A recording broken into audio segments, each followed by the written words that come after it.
Good morning o welcome kaning season sa kalibutan among Christendom. Murag mao ni ang pinaka religyoso kayo ang kalibutan in the Christian world. Kay murag gitawag ni Holy balaan nga simana para sa commemorate sa kamatayon ni Kristo Jesus o sa iyang pagkabanhaw. But alang ka nato nga mga Kristohanon, dili lang usa ka semana ang atong pag-commemorate sa kamatayon o resurrection ni Jesus Christ, kundi every Lord's Day is the commemoration sa resurrection day ni Jesus Christ.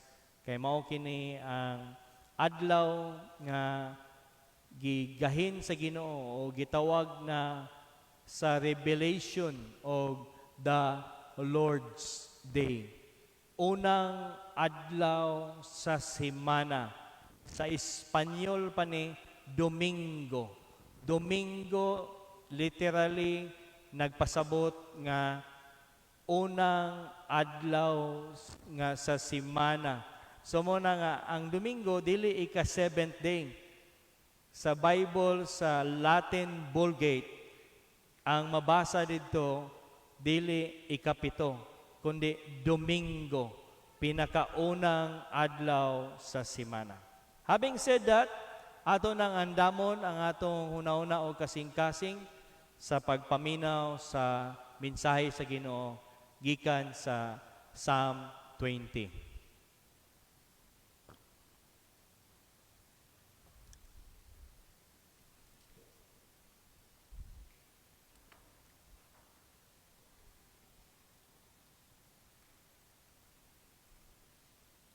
Ang tema sa ato ang mensahe is sanctifying work in praying. Every day sa atong kinabuhi, gaka-encounter ta og daghang gubat.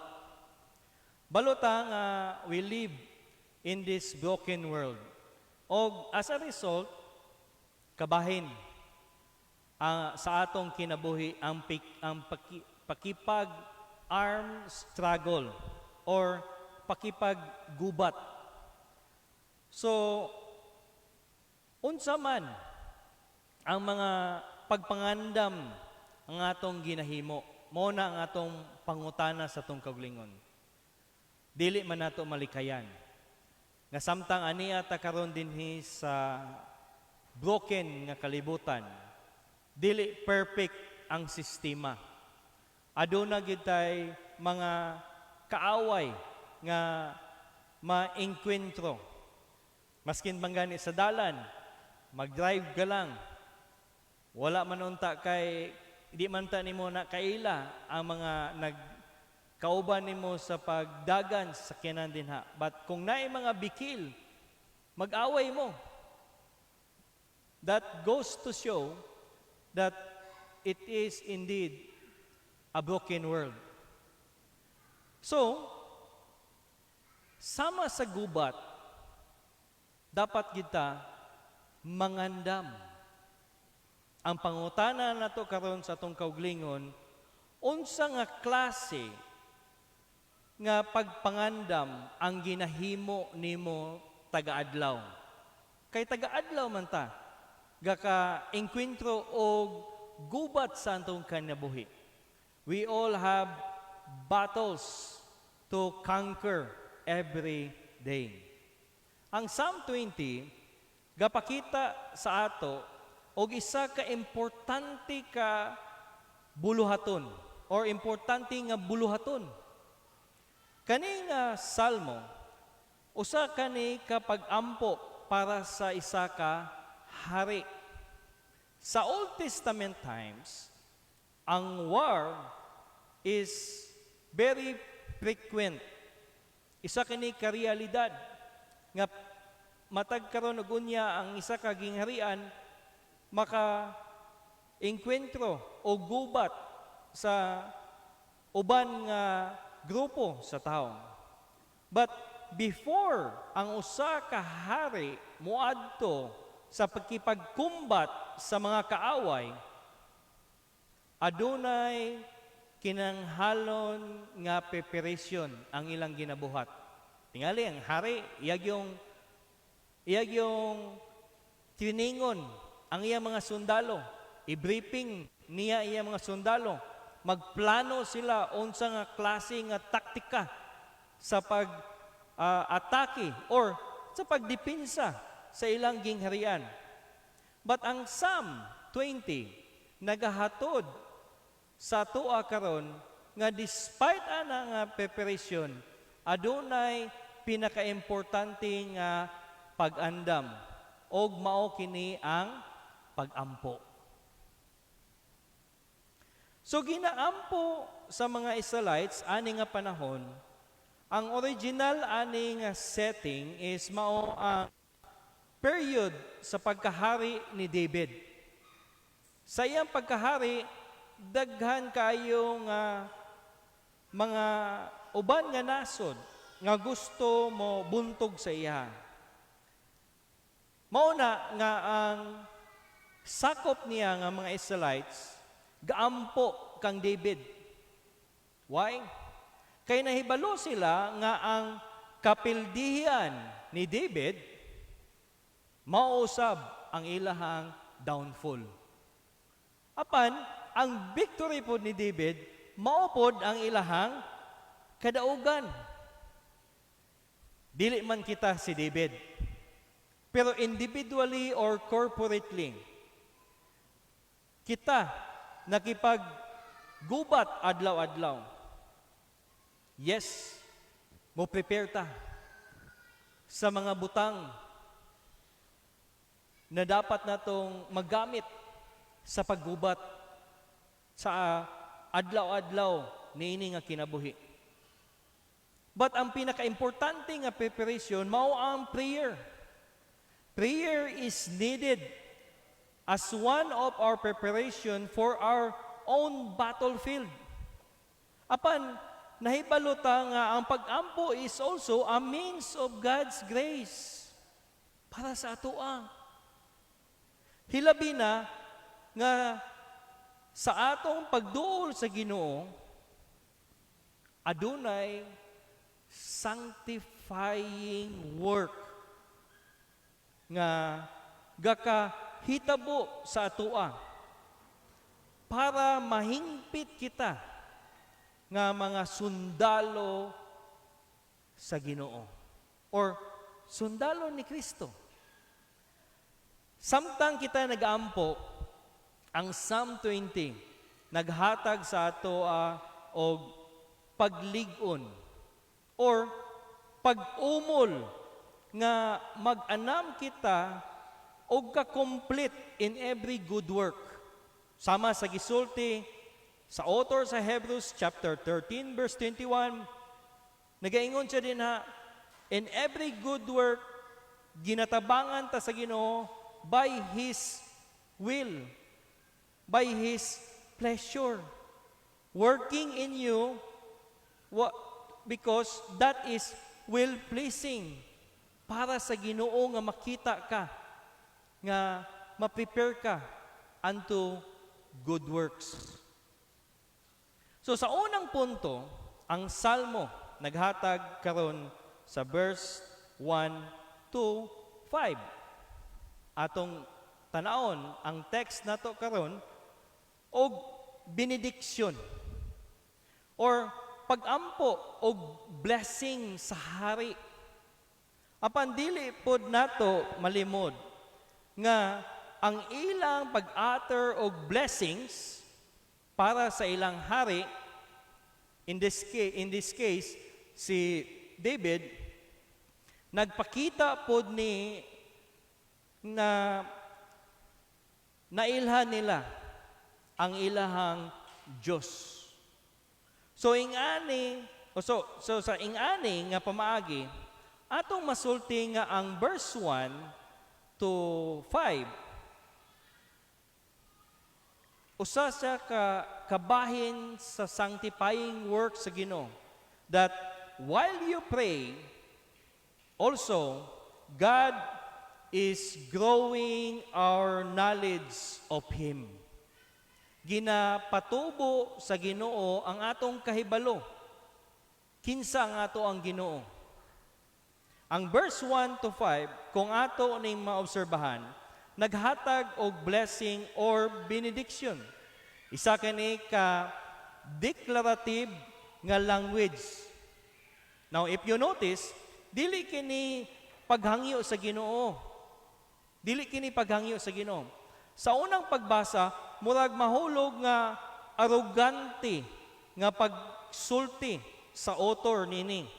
Apan dili kini sulti nga gikan sa tao, but gikan kini sa Ginoo.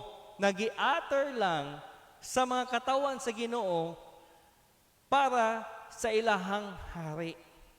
Now, if you examine closely, kung unsa man ang klaseng translation karon ang inyong ginabasa, naggamit og word nga may ang uban nga translation. Like sa verse 1, ang NIV nagaingon og ingani ang pagkasulat, may the Lord answer, or may the name of the Lord, or may the name of God protect. Verse 2, nagaingon, may He send you help, so on and so forth. But ang uban nga translation sa King James or sa Septuagint, which is mao ang Greek nga equivalent sa Old Testament, no? Greek na pagkasulat, diretso nagaingon ang verse 1, the Lord here. The Lord here. The name of God protect or defend thee. Or sa verse 2, nagaingon dito, God send thee help. So kung tanaw na to pod ang ato ang pagkasulat din sa Psalters na to, walay hangyo-hangyo. Dito, declaration. Tanawa, ang verse 1 din nagaingon, Jehovah. Jehovah, hear thee in the day when trouble He that send. So, makita na to o maobserbahan na to nga diretso ang pagkasulti. Defend o send thee help. Mauna nga sa kani nga punto atong makita nga ga-declare sila og blessing kay mao kini ang ginasulti or ginahimo sa Dios ngadto kanila. In other words, dili kani ilahang kauglingon nga mga pulong, kundi mao kini ang pulong nga gikan sa Ginoo nga ginasulti nila para sa ilang hari before moadto siya sa gubat. Ginatawag ni nato og benediction, blessing, paghatag og blessing. Nga ang pagpasabot ani beni mao ang good. Usa ka word nagigamit sa Latin, while ang diction nagpasabot og pulong. So in short, ang benediction mao ang pag-utter og good word or good words or maayo nga mga pulong or blessing. Sa Old Testament, ginahimo kini sa usa ka pari. Sama sa kay Aaron. Sa Numbers chapter 6 verse 24 to 26, familiar kay ni sa tua. Nagaingon siya din na, the Lord bless you and keep you. Dili kani original nga pulong gikan kang Aaron. But si Moses giingnan sa Ginoo nga ingnon si Aaron nga isulti kini nga blessing para sa mga tao. So sa ingani nga pamaagi, masabta nato sa Israelites ang masabtan sa ingani nga pamagi, sa katong pag-declare nila sa pulong, masabdan sa Israelites, kinsa ang Ginoo nila. Or masabdan nila ang karakter sa ilang Ginoo. Og ang intention sa Ginoo alang sa ilaha. Kay ginapasulti man, ginapasulti ang blessing. Ingon pa sa mga theologians, si Calvin, si Berkhoff, dili lang daw kani usa ka empty nga ritual na ginahimo nila.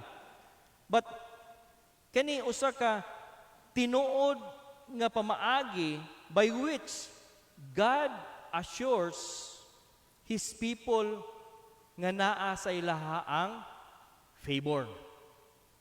Dili kini matawag nga arrogant, but it shows confidence, therefore, grounded sa karakter sa Ginoo. So, mao ka na ang verses 1 to 5. So, unsa man ang ilang gihatag nga benediction, or unsa man nga blessing ang ilang ginahatag dinhi, o mao kini ang ilang giingon para sa ilang hari. Og samtang nagaingon sila ani, ilhan nila kinsa ang Ginoo nga nag-uban kanila. Verse 1 to 5, ato mabasa ang mga action words sa Ginoo. God answers him in trouble. God protects, God sends help, God sustains, God accepts his worship, God grants his desire, establish his plans, God give victory, and God fulfills his prayers.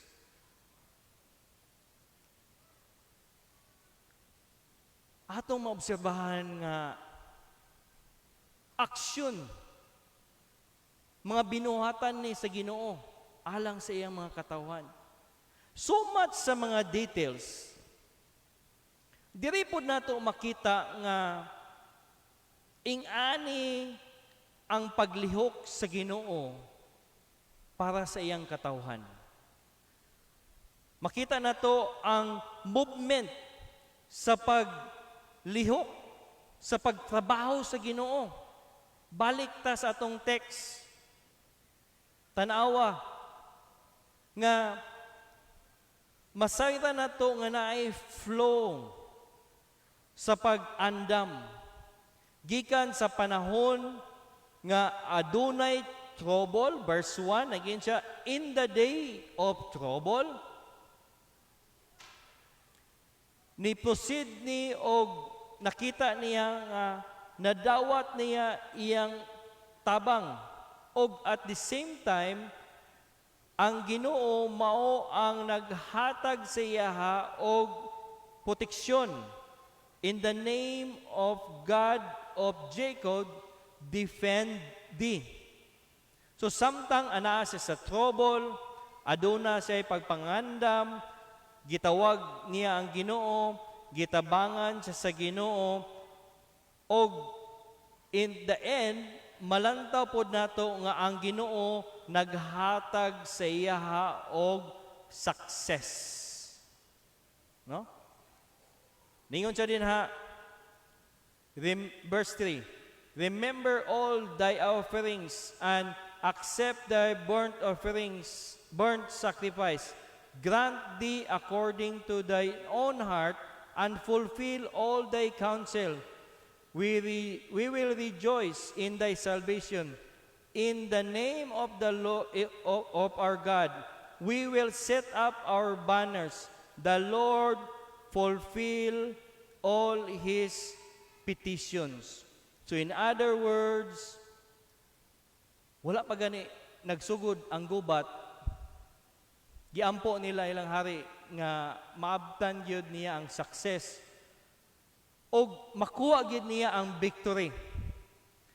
kay mao ka na ang gipakita sa Ginoo in the past nga ang Ginoo assured gahatag og assurance nga kung sila mo adto sa gubat makadaog sila. So mao na nga ang flow sa ilang pag-declare og blessing. Puros tanan og success, victory ang ilang makadawat. So makuta na to dinhi nga in every moment or stage sa gubat sa ilang hari or sa ilang pakipagkaubat kauban ng ilang hari, wala pasagdi sa Dios si Haring David. From verse 1 to 5, kana tanan nga blessing kompleto. Kompleto na siya nga gabuhaton sa Ginoo para gayud ma-secure ang kadaugan. In other words, human na. Murag, nahuman na ang gubat. Murag, muadto sila sa gubat, pero balo na sila nga sila gayud ang daog. Yes, pwede nato ni ma-apply sa atong kauglingon. Pero, nahibalota nga dili tatakos sa ingani nga pagtagad. Yes, pwede nato ma-apply nato ni nga mahatagan ta og kumpleto nga tabang gikan sa Dios. Even sa atong temporal or physical nga needs. But balota nga mas ginakinahanglan nato ang tabang or kadaugan para sa eternity or spiritual nga kinabuhi. Walay redemption dapat natong mahinumduman nga maangkon nato sa atong kaglingon nga wala ang tabang sa Ginoo. Dinhi ginapakita sa verses 1 to 5 nga kung wala ang tabang sa Ginoo, wala gayoy kadaugan nga maangkon sa ilang hari og alang kanila. Og karon pod sa ato spiritually speaking or even sa atong adlaw-adlaw nga lakaw sa kinabuhi, wala tay maangkon nga hingpit nga kadaugan kung wala ang kompleto nga tabang gikan sa Ginoo. Og again, I will enumerate unsa nga klase nga blessing ang ilang nadawat, ang tubag sa Ginoo in the time of trouble, ang protection sa Ginoo sa time nga naa ang ilang kaaway, ang help in the time nga naa na sila sa gubat, naa gayoy tabang ang Ginoo. In the time nga naa sila sa gubat, nga ma-exhaust nila ang ilang energy, ang Ginoo naga-sustain. At the time nga naangkon nila ilang kadaugan og nagdaig sila sa Ginoo, ang Ginoo nag-accept sa ilahang sacrifices.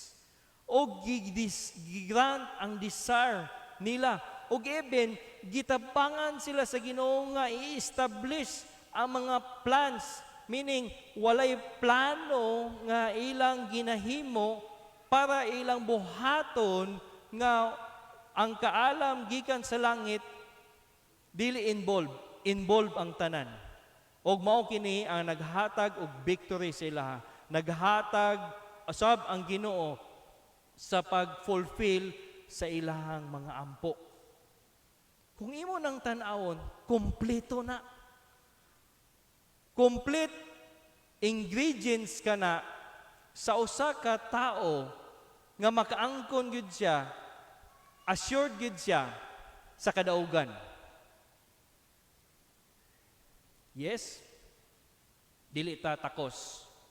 Nagaingon si Paul, all have sinned and fall short of the glory of God. Romans 3, verse 23.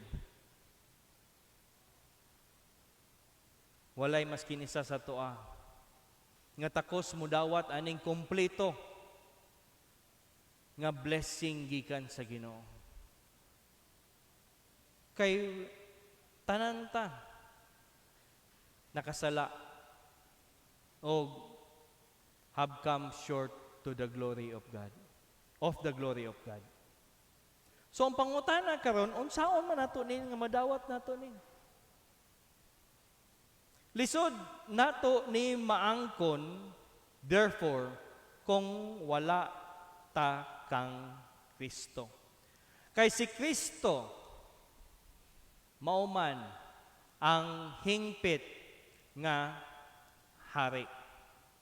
Siya ang hari nga wala gayoy kapildihan, ana sa iya ang pagkaputli o pagkabalaan.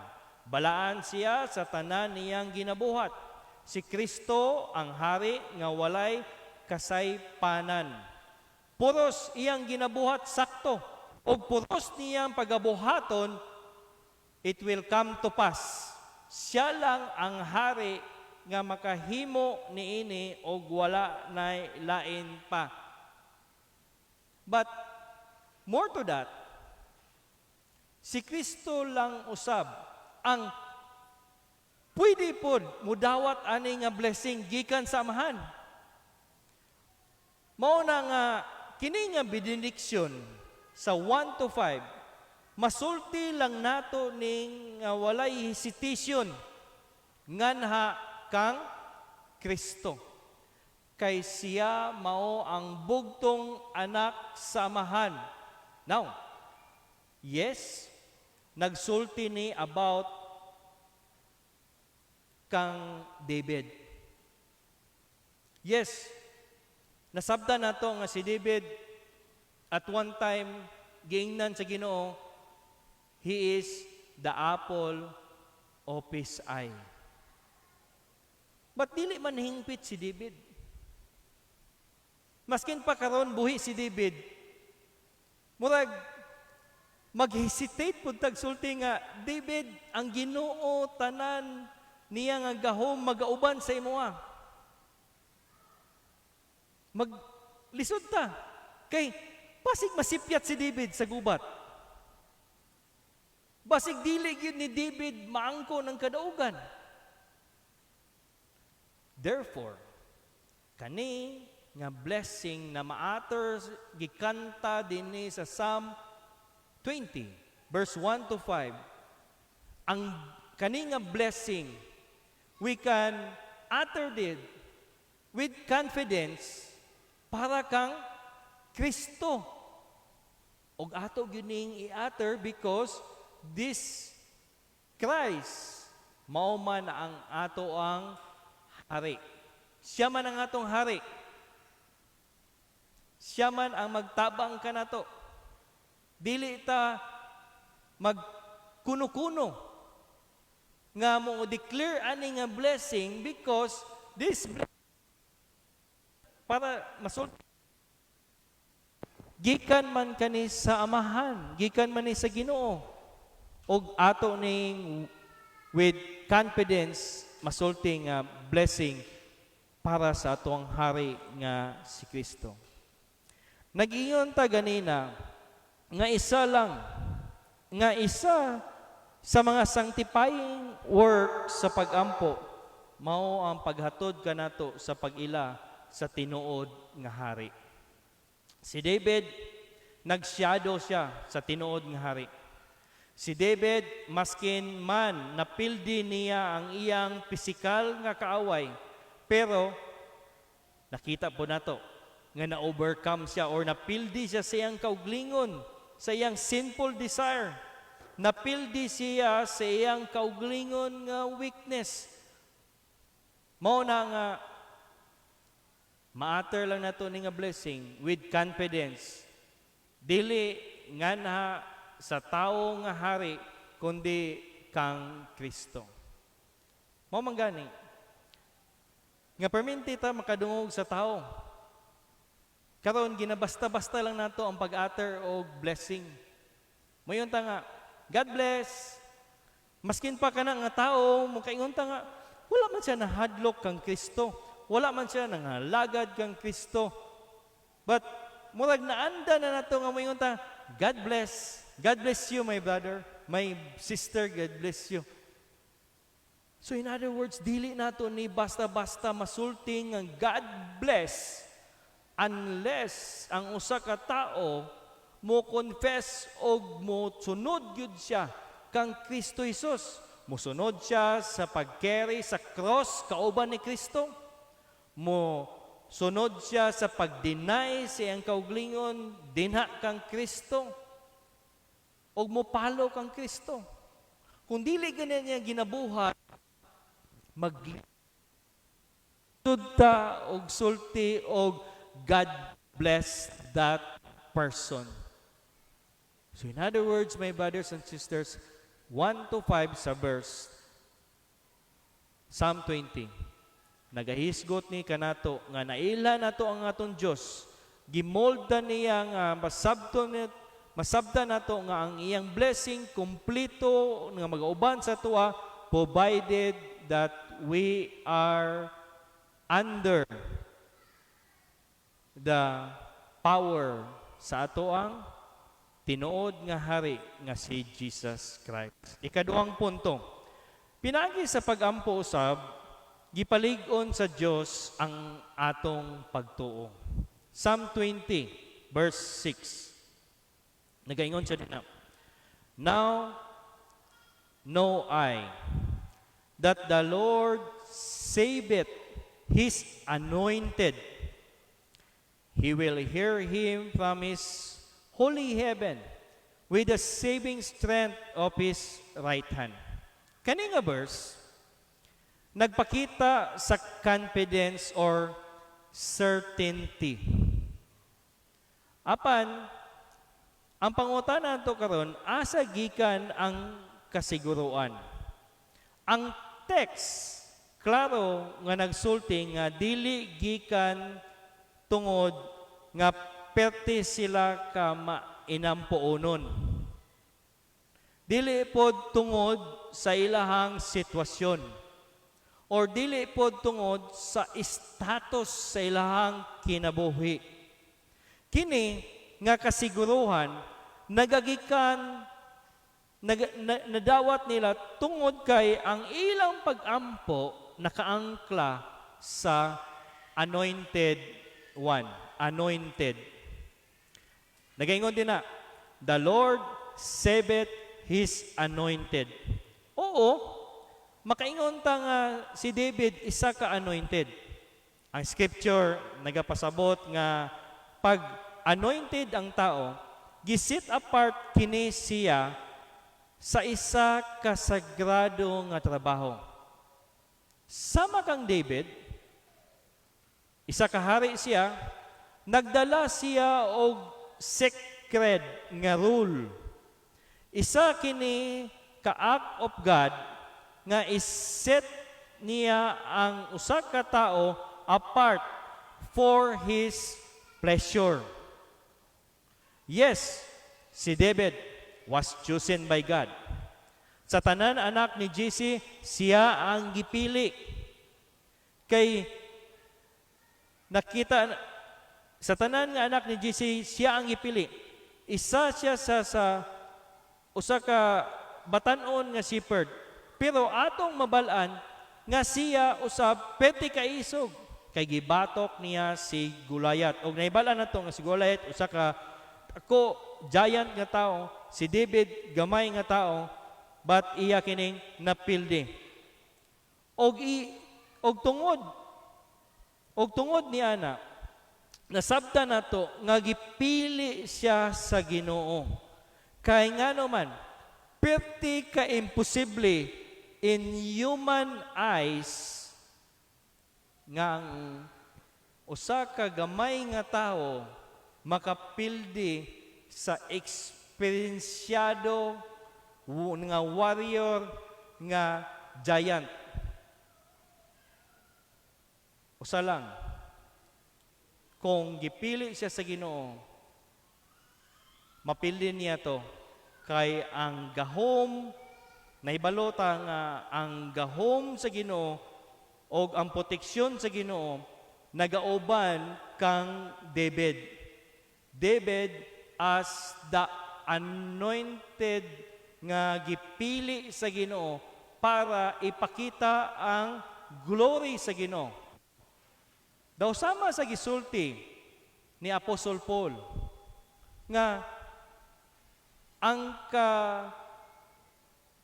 kahibalo sa kalibutan dili niya ginagamit, kundi gigamit niya ang mga tao nga simple. But nevertheless, ang simple nga tao, nag-ingon siya din sa Korinto, nga mas wise sila kaysa kalibutan nga nagpakaron ingnon nga anaa sa ilang kalibutan. O because nga naa silang kaning kaalam, murag naapod sa ila ang gahom. Pero ningon ang Ginoo through Paul nga gigamit niya ang mga simple nga tao para i-declare ang gahom sa Ginoo. Daw sama sa ingani si David, gipili siya, anointed siya, set apart siya. Sa yano nga paglantaw, pwede nga kang David data mo tanaw. Apan, adunay, lalom nga pagsabot ang text.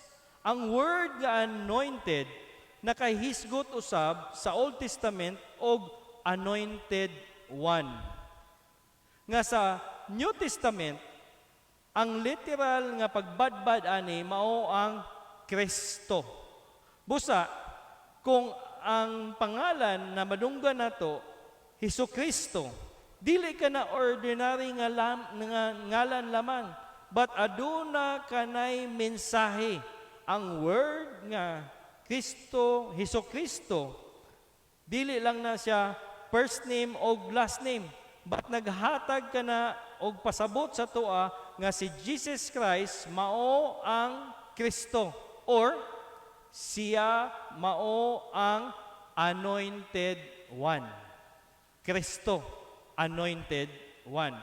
Busa kung si David tagaan og pagtagad sa Ginoo, makasalig ta nga ang mga katawan, makasalig ta nga ang mga katawan nga mas labaw nga paminawon og luwason og hatagan og hingpit nga kadaugan. Kung si David nakadaog sa iyang kaaway, now ang Ginoo, kita nga mga katawan niya maglantaw nga si Kristo mas hatagan o kadaugan sa amahan. Kay siya mauman ang bugtong anak, siya man ang hari nga gipadala sa Ginoo nga amahan, nga dili lamang siya magbuntog sa kaaway niini nga kalibutan, but iyang ibuntog ang kamatayon. Gipakita sa amahan sa pamaagi nga nakaangkon si Hesukristo na nalantaw nato ni sa resurrection o pagbanhaw o even pagbayaw ni Hesukristo dito sa trono. Siya karon nagalingkod sa tuong bahin sa Ginoo, sa right hand sa Ginoo dito sa langit nagalingkod si Kristo. So he is the anointed one. Siya ang gipili. He is the one chosen nga mahimong mangluluwas nato. Si Kristo mao ang anointed one. Siya mao ang real nga anointed one.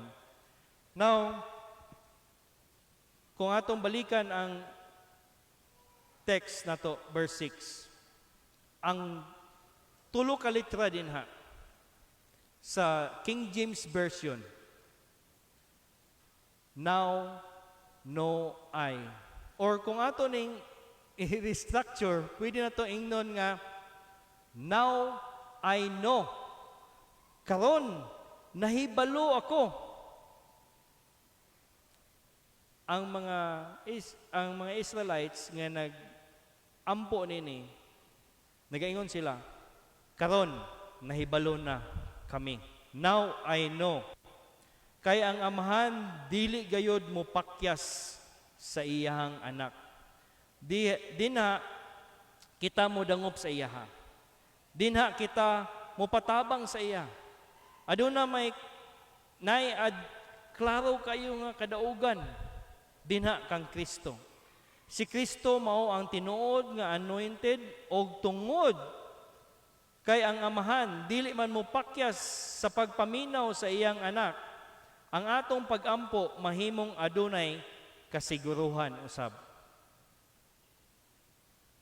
Wala nga taga magampo ta.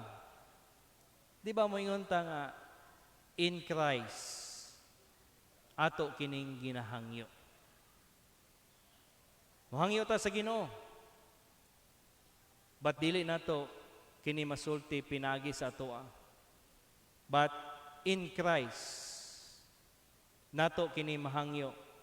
Og nahibalota nga paminawon ta sa Ginoo because we pray that in the name of the Anointed One in Christ. Sigurado, now I know that God will save His Anointed One. Or in other words, if ikaw in union sa Anointed One, ang imong pag-ampo, imo po nang gina-utter in Christ. Now, I know God will save me. Kay, He will save His Anointed One. He will answer His Anointed One. He will hear His Anointed One. Everyone nga in union with the Anointed One, maluwas gayod. Yes, pwede ta mo ampo sa Ginoo. Ginoo, tabangi ko ani akong mga problema sa kalibutan. But balo ba mo nga ang pinakadako nga iampo nato sa Ginoo is salvation for our soul?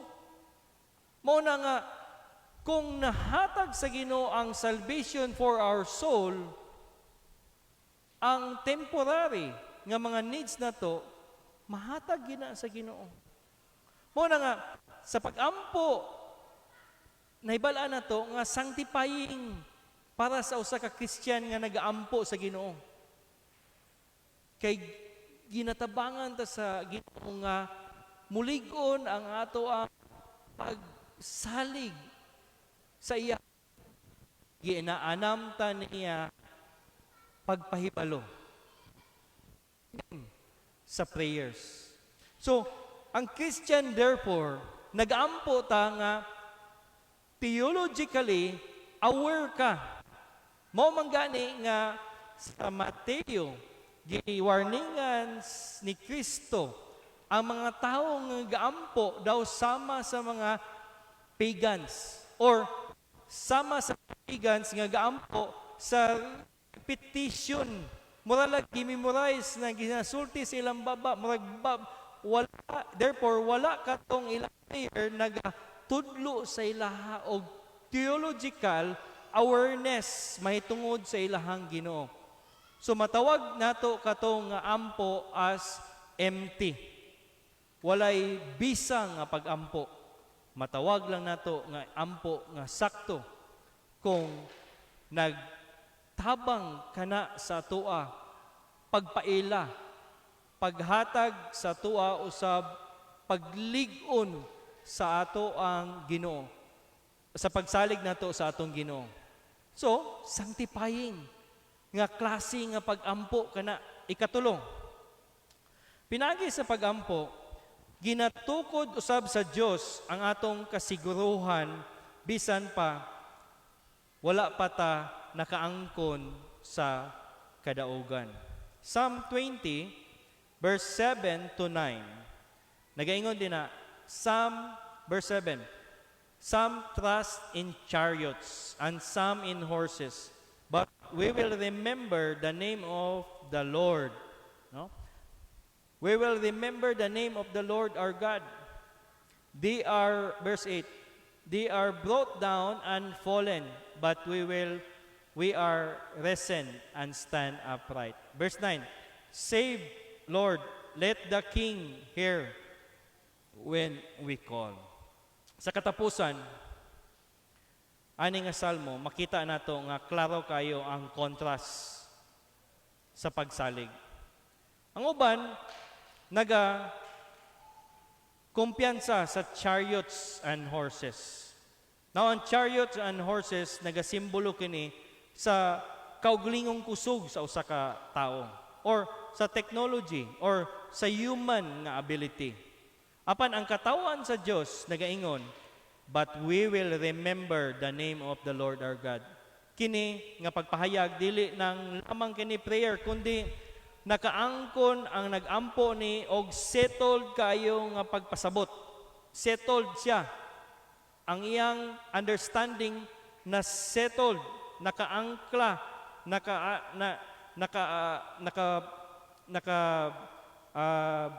butang sa usa ka sigurado nga pagsabot. Kaya naman, wala pa gani nagsugod ang ubat, no? Pag-ampo maning para ihatod ang usa ka hari didto sa gubat kauban sa iyang mga sundalo or sa ilang mga sundalo. Apan nakadesisyon sila sa pag-ingon or sa pag-ater sa ilang baba nga sila musalig. Musalig sila. Mao kini ang epekto sa pag-ampo nga ginatabangan kita sa Dios nga maklaro ang atong pagsalig before muadto sa gubat. Makita nato nga ang prayer, kani nga prayer, nag-orient ka nato sa asa, sa atong kasing-kasing.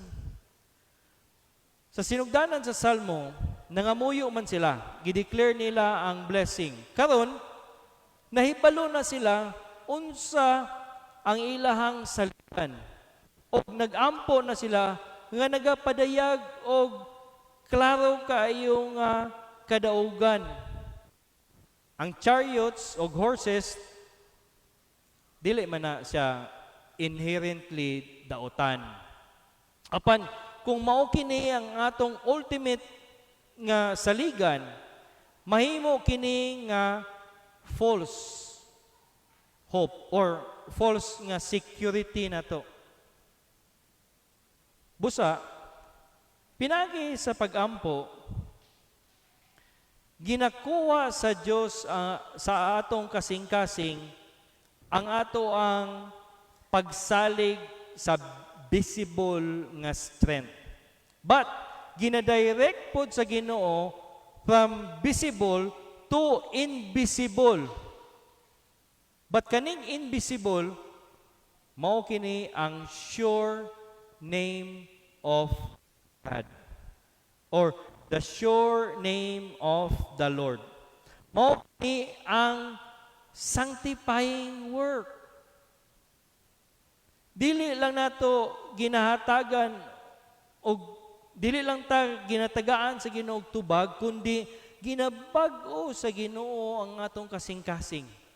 Nga dili ta mosalig sa naa sa atong makita, kundi didto ta mosalig sa invisible nga di nato makita.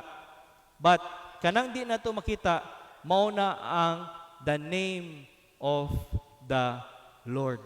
Og mao kana ang tinuod nga strength, gahom sa ngalan sa Ginoo. Verse 8, they collapse, no?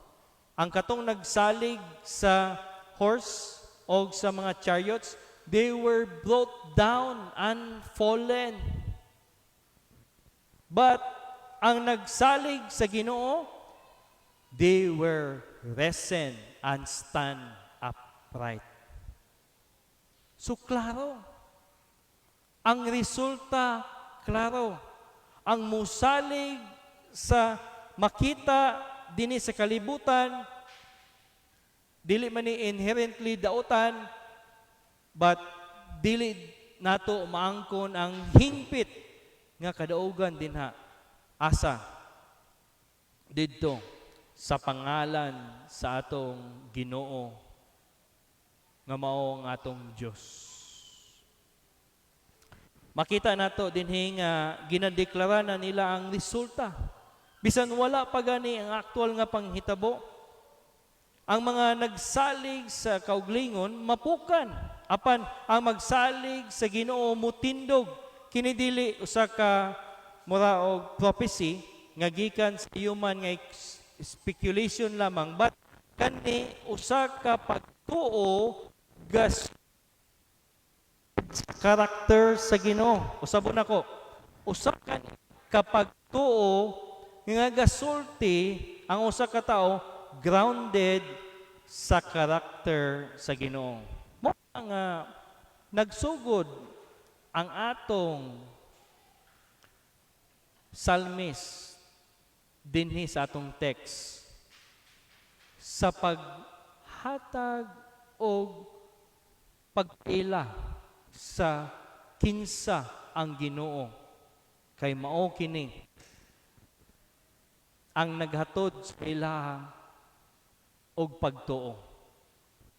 Faith speaking grounded sa karakter sa Ginoo. Salbo nagtapos na nag-ingon siya dinha, verse 9. Save, Lord, let the King hear us when we call.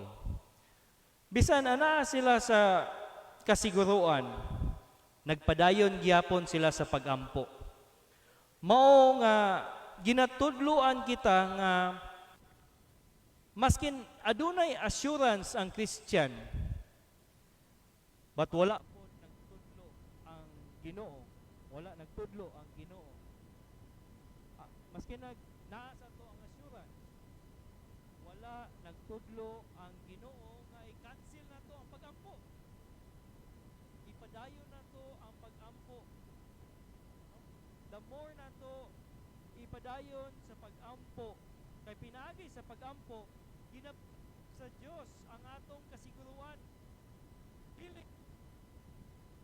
Dili human sa gubat, no? Ang atong pagsalig sa Ginoo nga motubo, but wala pa gani gubat.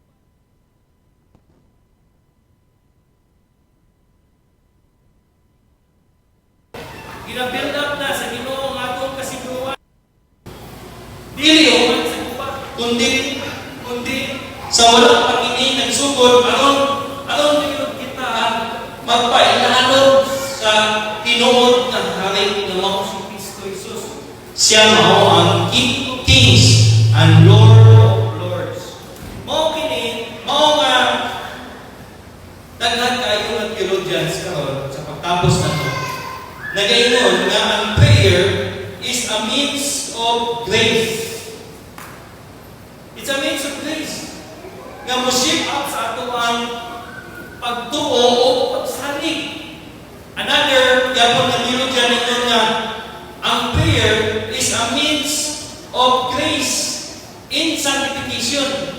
Kay ginaanan mata sa Ginoo pag-umon nga musalig, mula, mutaas ng pasensya, mutubo ang tanan ng mga butas sa mga Espiritu sa Lord. So prayer, therefore, another theologian kasulti nga dili kani mao ang pag-change sa will sa Ginoo, but mao kini ang pag-align sa atong kaugalingon dinha sa Ginoo. Mao na ka matawag nato ang prayer usa ka instrumento nga gagamiton sa Ginoo para sa imong sanctification. Nagananta to grow in the knowledge of grace sa Ginoo. So brothers, sisters in Christ, unsa man ang pag-andam ng inyong ginabuhat adlaw-adlaw para sa gubat sa inyong kinabuhi. Unsa man ang tubag Plato. Ang Psalm 20 nag-ingon adto sa pag-ampo doon sa atong hari nga si Kristo. Amen.